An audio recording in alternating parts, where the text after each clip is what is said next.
nous avons avancé dans nos investigations chez un entraîneur. Donc nous sommes réunis ce matin pour, comme vous le savez, vous donner quelques informations. Nous espérons pouvoir aboutir au terme de cette rencontre du jour. Vous communiquer le nom du sélectionneur de l'équipe nationale de Côte d'Ivoire. Et nous avons donc une première partie de cette séance qui va consister à vous donner quelques informations précises parce qu'il y a eu pas mal de questions sur la procédure de recrutement de l'entraîneur. Donc quelques propos liminaires que je ferai au nom du président, au nom du comité exécutif pour situer un peu le cadre de cette rencontre. Des discussions ont été engagées. Elles n'ont pu aboutir pour diverses raisons liées à la langue, au lieu de résidence, aux prétentions salariales, à la disponibilité des candidats dans les délais prescrits et à leur intérêt réel pour notre projet, certains des postulants restant eux-mêmes injoignables. Devant ces difficultés de tous ordres, il était évident que le choix d'un sélectionneur pour notre équipe nationale par la procédure d'appel à candidature présentait quelques insuffisances et n'était pas des plus simples et appropriées. D'autres considérations s'ajoutent à ces difficultés. Comme vous le savez, la Côte d'Ivoire, récente championne d'Afrique, et 3 fois qualifiée pour la Coupe du Monde, est un pays et également pays organisateur de la CAN 2021, est une sélection très difficile à gérer. Il convient également de prendre en compte d'une part le statut de notre sélection nationale composée à 90% des joueurs évoluant dans les championnats européens et d'autre part les dates des éliminatoires de la CAN 2019 qui débutent en juin 2017 et de la suite des rencontres qualificatives pour la Coupe du Monde 2018. Sortie et démobilisée de la dernière CAN pour en faire une sélection nationale compétitive afin de relever les nouveaux défis qui nous attendent. Malgré les nombreuses sollicitations dont il était l'objet par plusieurs pays et avec des moyens financiers très largement supérieurs à nos propositions, et nonobstant sa valeur actuelle sur le marché, le technicien a choisi de travailler aux côtés de notre fédération pour les prochaines années.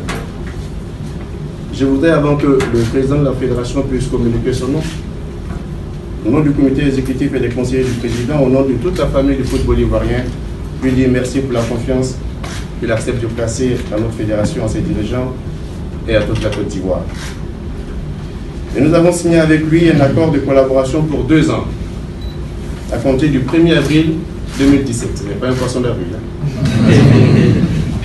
Ce contrat peut être prorogé pour une nouvelle période de 2 ans, allant du 1er avril 2019 au 28 février 2021, si les parties en conviennent, et cela après une période d'évaluation de la première phase de collaboration.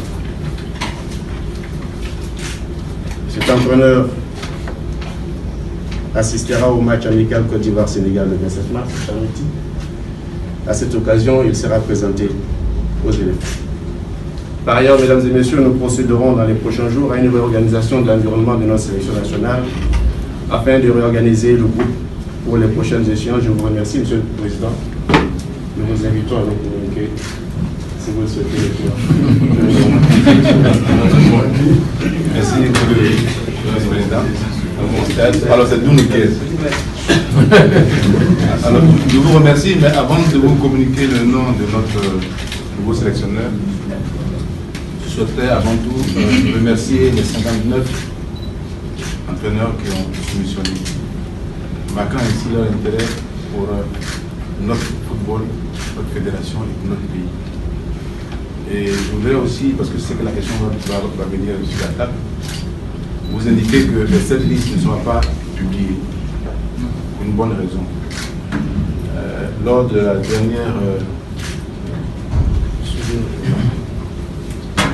le dernier recrutement de notre entraîneur qui a vu l'issue arriver, nous avons eu des remarques de certains entraîneurs qui n'ont pas apprécié que leur nom ait été publié, ne soit pas retenu. C'est une source de dévalorisation de ces personnes. Et la chose la plus grave, c'est que sur cette liste, nous avons constaté qu'il y a des entraîneurs qui sont encore sous contrat avec certaines fédérations. Et la dernière fois, si vous vous souvenez, sur la liste, il y avait le nom de Feu Stéphane Keshi. Et la fédération du Nigeria a utilisé cet argument pour le licencier. Malheureusement, il est parti. Et je vous avoue que ça m'a fait beaucoup de peine. Donc pour cela, on ne vous publiera pas la liste. Vous le comprenez très bien. Voilà, merci. Ensuite, je voudrais vous remercier d'être venus si nombreux. Au nom du comité exécutif que je dirige, en mon nom personnel, je sais que l'information est capitale, que vous serez là, même si on vous avait appelé à minuit, vous serez là à 1h du matin. Mais avant de donner son nom, je voudrais vous demander une chose. Je vais vous demander d'adopter la même attitude que vous avez adoptée quand les deux précédents étaient là. Le vice-président ne nous a pas donné une autre information. Le coach arrive ce soir. Et demain, il va animer une conférence de presse. En ce moment-là, je pense que vous pouvez vous rendre compte de la personnalité de ce coach. Parce qu'il y a un autre critère. Donc, le critère qui est publié sur la fiche de demande de candidature, mais il y a aussi les critères que vous connaissez, qu'on connaît, qu'on doit mettre sur une fiche. Il a du caractère, comment il gère ses vestiaires, comment il fait le coaching, il y a beaucoup de choses, nous avons pris tous les renseignements. Et je pense que nous avons fait le bon choix.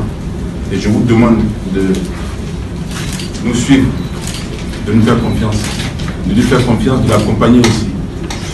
Alors, le nom de cet entraîneur est Marc Wilmots. Marc, ancien entraîneur de la Belgique. Alors, Wilmots, W-I-L-M-O-T-S.